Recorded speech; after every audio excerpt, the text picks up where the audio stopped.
નમસ્કાર ખેડૂત મિત્રો, અમે તો હવે મગફળીમાં ઢોરા પાળવાનું ચાલુ કરી દીધું છે.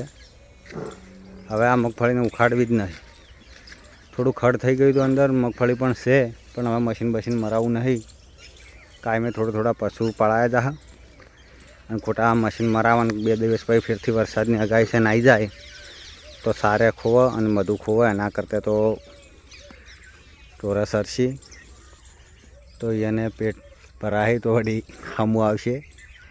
એના કરતાં બરાબર છે જમશે એમ.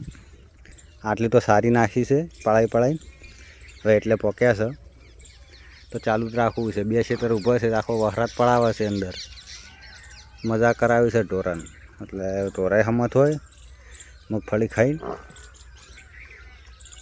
અને બગાડ આપણે થાય ના મગફળીનો. ને વરસાદ આવે તો કશું બધું બગડે. એના કરતાં બરાબર છે જમશે એમ. જય માતાજી.